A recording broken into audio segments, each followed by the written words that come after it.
Hello, and welcome to another episode of Unboxing with Paul. And today, I'm excited to bring you the JBL Tune 510s, JBL's starter on-ear headphones.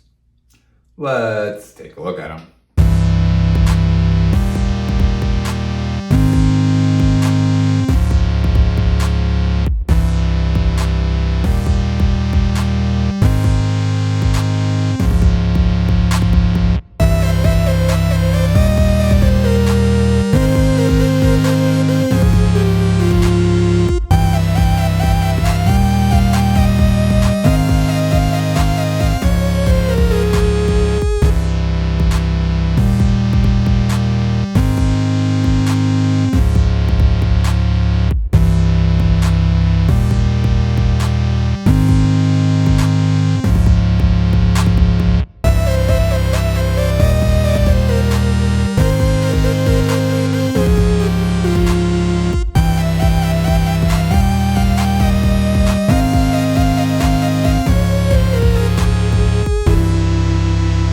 Typically find these headphones on JBL's website for $49.99.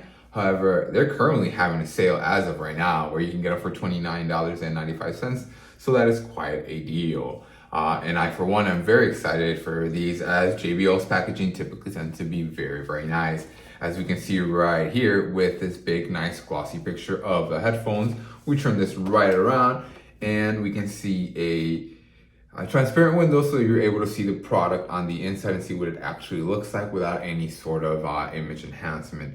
Back here, we can also thankfully, finally see that these headphones are Type-C enabled. So not only quicker charging times, also a more robust connector. In addition to that, we are running Bluetooth 5.0, which is going to allow for multiple connections to multiple input sources without having to pair and unpair. Furthermore, it claims to have a 40-hour battery life, which is actually somewhat impressive. However, after the Technomobile Bravos that we tested last time, you guys remember those had a well over 38-hour battery life at full maximum volume, and those are really, really affordable headphones. We're also going to have to test its claims of a 5-minute charge time, offering you up to 2 hours of operating time. Very, very good if that happens to be true. But let's go ahead and finally get into them and open them up. Okay, so we're gonna put the box aside for right now. We're gonna put the actual headphones aside for right now as well. We're gonna look at our packaging. Typically, most JBL packaging does come with a quick start guide to get yourself familiarized with the item. It says that in the box, we got paperwork, we got a single Type A to Type C cable, as well as our actual headphones. Looks like it's giving us a quick rundown of how to connect. Power on, blah, blah, blah, blah, blah, blah. Let's see what else do we get here. Besides that, we also got the warranty card,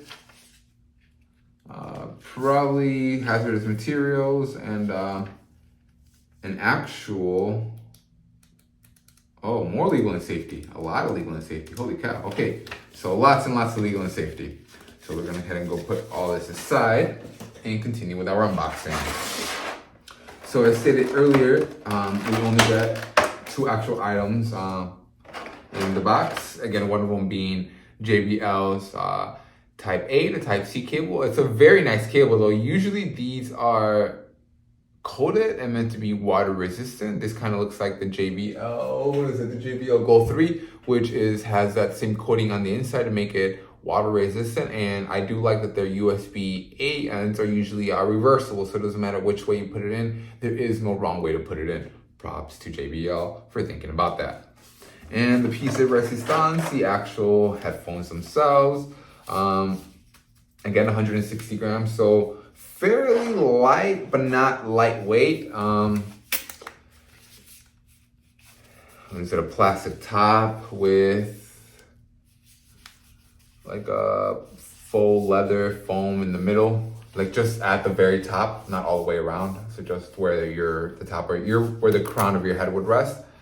I wish that these where you would adjust it to these sides were a little harder because they feel like they slide up and down way too easily. The material on here just looks really, really cheap. It looks paper thin, honestly. It looks like, you can scratch it with your fingernail. If you were to, again, be a little bit too rough on this, maybe not. It looks like it's standing up to me scratching it continuously with my fingernail. So I know it's not very scientific, but I do appreciate the fact that at least they labeled them right and left, so you're not guessing, because it can be quite disorienting when watching a movie or playing a video game if you're waiting for gunfire to come from the right side and you hear from the left side. It completely throws you off. So at least I'm very thankful for that. I do like the fact that the ends do swivel to adjust to your ears, because your ears are not flat like that. Your ears aren't flat like that, right?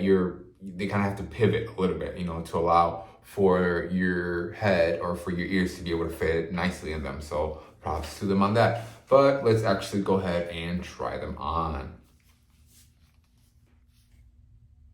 Okay, so in all fairness, they're not the most comfortable things in the world. But let's try to go ahead and continue with the rest of this unboxing and see what they feel like and what they sound like once you're actually plugging them in on. Okay, so now we're going to try to pair these to our iPhone. Again, it looks like you hold the power button for 2 seconds, and it does light up gray. That's so cool. Okay, so they come up right away as JBL Tune 510s. Okay, so it makes that distinctive sound to let you know that they have been paired. Once more, let's go ahead and put them on. Okay, and let's go ahead and listen to some music. On a scale of 1 to 10, I would probably and very, very honestly give them a 6.5, maybe a 7. The highs sound very nice. They're probably turned up a little bit. However, there's no shimmery top end. It just feels like the highs are turned up a little bit high. That's a little bit, and the bass is obviously very, very non-existent, especially with drivers this small. And especially having something Bluetooth, you're always going to be lacking a little bit of that oomph that you would have from something that's wired in or a much, much larger driver. That being said, they are not bad. They're just not worth $49.99, which is why I think you can currently get them for $30. At $30, they become a much more attractive offer, I guess. However, for $29.99, to begin with, I don't really like on the ear or over the ear headphones for that matter. At least I haven't found a good enough pair, and not in this price point. You guys already know, in my opinion, save your money.